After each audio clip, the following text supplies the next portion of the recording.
నీళ్ళు అడిగితే రక్తం అడుగుతావా? ఇగో పక్కన పెట్టి వెంటనే మోటార్లు ఆన్ చేయండి. మాజీ మంత్రి BRS deputy floor leader Harish Rao fire.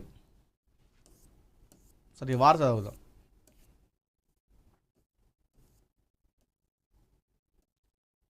సాగునీరు అడిగిన రైతులపై ప్రతిపక్షాలు రక్తం చల్లాలని మాట్లాడడం రాష్ట్ర ముఖ్యమంత్రి రేవంత్ రెడ్డి అహంకారానికి నిదర్శనమని మాజీ మంత్రి BRS deputy floor leader Harish Rao అన్నారు. తెలంగాణ రైతులకు నీళ్లు ఇవ్వకుండా పట్టి సీమకు నీటిని వదిలి ఆంధ్రప్రదేశ్ ముఖ్యమంత్రి చంద్రబాబుకు గురుదక్షిణ చెల్లిస్తుందని ఆరోపించారు. ఇంకెన్ని రోజులు చేస్తారు ఈ విషయం? గురుదక్షిణ అని చెప్పేసి, లేకపోతే చంద్రబాబు ఏజెంట్ అని, లేకపోతే చంద్రబాబు షాడో అని ఎన్ని రోజులు అంటారు ఇంకా ముఖ్యమంత్రి? ఆయనకంటే ఒక ఐడెంటిటీ సంపాదించుకున్నాడు. ఒక చిన్న లీడర్గా వచ్చి ముఖ్యమంత్రి అయిన రాష్ట్రానికి మామూలు విషయం కాదు.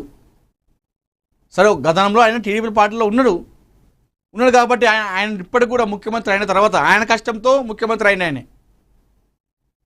అదే ఓ టీడీపీ జెండాతోనో చంద్రబాబు సపోర్ట్ చేస్తే కాలేదు. తెలంగాణ ప్రజలు ఆయన నమ్మి ఎన్నుకుంటే ఆయన ముఖ్యమంత్రి అయ్యిండు.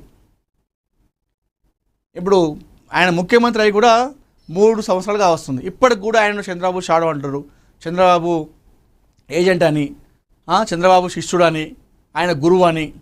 ఇది కరెక్ట్ కాదు. ఎవరైనా సరే ఇప్పుడు తెలంగాణలో ఇక్కడ టీడీపీకి అసలు లేదు, భవిష్యత్తు లేదు. మరి భవిష్యత్తు లేని చంద్రబాబు శిష్యుడు అని చెప్పి శిష్యుడు ముఖ్యమంత్రి అయినంటే ఎట్లా అయిండు?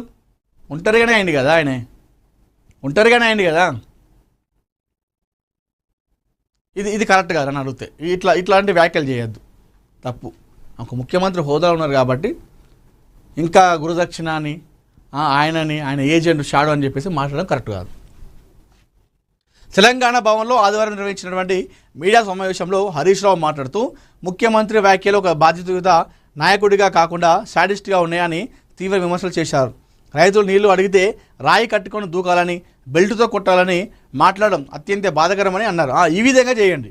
ఆయన ఏమైతే అన్నాడో, ఒక ముఖ్యమంత్రి స్థాయిలో ఉన్నారు మీరు రేవంత్ రెడ్డి గారు, మీరు ఈ విధంగా మాట్లాడతారా, మీరు ఇట్లా చేస్తారా అని చెప్పేసి ఆయనను విమర్శించండి. ఏం కాదు. కానీ చంద్రబాబు ఏజెంట్ అని ఎన్ని రోజులు ఇంకా అయిపోయింది. మీరు ఓడిపోయారు, ఆయన గెలిచిర్రు. సో ఆ పార్టీ నిర్ణయాలు, విధి విధానాల పట్ల, వాళ్ళ పథకాల పట్ల, హామీల పట్ల విమర్శలు చేయండి, ఓకే. కానీ ఇంకా ఆయన గెలిచి 3 ఏళ్ళు అయింది ముఖ్యమంత్రి అయి, ఇప్పటి కూడా చంద్రబాబు ఏజెంటు మీరు ఎన్నిసార్లు చెప్పినా కూడా అంటే జనాలు నమ్మే స్థితిలో లేరు. ఒక జనాలు అలానే అనుకుంటే ఆయన ముఖ్యమంత్రి చేసి ఉండే వాళ్ళు కాకుండే, చంద్రబాబు శిష్యుడిగా అనుకుంటానో, చంద్రబాబు ఏజెంట్గా అనుకుంటానో ఆయన ముఖ్యమంత్రి కాకపోయి ఉండే. ఎందుకంటే ఇక్కడ తెలంగాణలో చంద్రబాబుకి లేదు భవిష్యత్తు. సో పార్టీల పట్ల, నిర్ణయాల పట్ల, విధి విధానాల పట్ల, హామీల పట్ల విమర్శలు చేయొచ్చు, కానీ సో ఆ విధంగా చేయడం అనేది కరెక్ట్ కాదు. సో మొత్తానికైతే రేవంత్ రెడ్డి గారు ఏదైతే పథకాల గురించి అడిగితే ఇష్టానుసారంగా మాట్లాడడం, సామాన్య ప్రజలను దూషించడం, ప్రతిపక్ష నాయకుల్ని దూషించడం ఇది కరెక్ట్ కాదు అని చెప్పేసి చెప్తా ఉన్నాడు BRS party leader Siddipet MLA Harish రావు.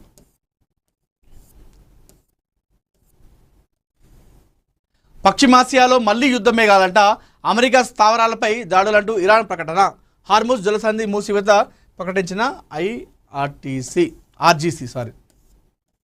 ఈ పశ్చిమాసియాలో యుద్ధాలు వస్తే ఈ పశ్చిమాసియాలో ఉన్నటువంటి దేశాలన్నీ కూడా మొత్తం అతలాకుతలం అవుతున్నాయి. ఎందుకంటే నిత్యావసర సరుకులు రాక, నూనె కానీ, పెట్రోల్, డీజిల్ ఇవన్నీ కూడా ఆగిపోతున్నాయి, చమురు పదార్థాలు అన్నీ కూడా ఆగిపోతున్నాయి. ఈ పశ్చిమాసియా యుద్ధం అంటేనే భయం వేస్తుంది చుట్టుపక్కల ఉన్నటువంటి దేశాలన్నీ కూడా. టీవీకేతో పొత్తుపై డీఎంకే ససేమిరా. తమిళనాడు రాజకీయాల్లో కొత్త సమీకరణాలు తెరపైకి వస్తున్నాయి. అధికార ద్రవిడ మున్నేట్ర కలగం డీఎంకే, కాంగ్రెస్, ఇతర మిత్రపక్షాల మధ్య టీవీకేతో పొత్తు అంశం చర్చకు దారితీయడంతో ఇండియా కూటమిలో విభేదాలు బహిర్గతం అవుతున్నాయంట. ముఖ్యమంత్రి జోసెఫ్ విజయ్ నేతృత్వంలోని టీవీకేలో చేతులు కలపాలన్న ప్రతిపాదనకు డీఎంకే స్పష్టంగా వ్యతిరేకత వ్యక్తం చేస్తుండగా, కాంగ్రెస్ విడుదలై వీసీకే సానుకూలంగా స్పందించడం రాజకీయంగా చర్చనీయాంశమైంది. వీసీకే అధ్యక్షుడు మాట్లాడుతూ రాష్ట్ర స్థాయిలో ప్రత్యర్థులుగా ఉన్న పార్టీలు జాతీయ స్థాయిలో మాత్రం ఇండియా కూటమిలో కలిసి పనిచేసే అవకాశం ఉందని అభిప్రాయపడ్డారు. ఈ ప్రతిపాదనకు కాంగ్రెస్ మద్దతు తెలిపినప్పటికీ డీఎంకే మాత్రం టీవీకేతో ఎలాంటి పొత్తుకు సిద్ధంగా లేదని స్పష్టం చేసింది. ఈ నేపథ్యంలో DMK MP Ganapathi P Rajkumar కాంగ్రెస్పై తీవ్ర విమర్శలు చేశారు. ఇటీవల జరిగిన అసెంబ్లీ ఎన్నికల అనంతరం 9 ఏళ్లుగా తమతో కలిసి ప్రయాణించిన కాంగ్రెస్ ఇప్పుడు టీవీలకు మద్దతు ఇవ్వడం వెన్నుపోటుతో సమానమని ఆరోపించారు. మీరు మాతోని కొన్ని దశాబ్దాలుగా మాతో పొత్తు ఉన్నారు. ఏది మా డిఎంకేతోని మీ కాంగ్రెస్ పార్టీ దశాబ్దాలుగా పొత్తు పెట్టుకుంది. ఎందుకు? తమిళనాడులో అధికారంకి రావాలంటే మా పార్టీతోని మీకు పొత్తు పెట్టుకుంటేనే కాంగ్రెస్ పార్టీకి తమిళనాడులో బలం ఉంటుంది. అందుకోసమే మాతో పొత్తు పెట్టుకున్నారు. గెలిచిరు పొత్తులో భాగంగా ఎన్నో పార్లమెంట్ స్థానాలు కూడా మీకు అప్పచెప్పినాం. అయితే మొన్న డిఎంకే ఓడిపోగానే టీవీగా గెలిచిన తర్వాత మీరు పొత్తు ధర్మాన్ని విస్మరిస్తూ మీరు ఏ విధంగా టీవీకే పార్టీ అధికారం చేపట్టడానికి వాళ్ళకి సపోర్ట్ చేశారు. ఆ ఉన్న 6-7 సీట్లు వాళ్ళకు సపోర్ట్ చేస్తేనే కదా ఈరోజు ఒక టీవీకే అక్కడ అధికారం చేపట్టింది. మీరు పొత్తు ధర్మాన్ని కాల రాశారు. మేము ఏ విధంగా వస్తాం అని చెప్పేసి కాంగ్రెస్ పార్టీ పైన విమర్శలు ఇస్తా ఉన్నారు డిఎంకే పార్టీ. సో ఇది తమిళనాడులో రాజకీయాలు ఈ విధంగా సాగుతున్నాయి. సో ఏదైతే ఈరోజు మనం చెప్పిన దానిలో వార్తలలో కానామేట్లో ఉన్నటువంటి ముఖ్యంగా ఈ 100 కోట్ల భూదందా పైన అధికారులు చర్యలు తీసుకోవాలి. హైడ్రా కానీ రెవెన్యూ కానీ మున్సిపల్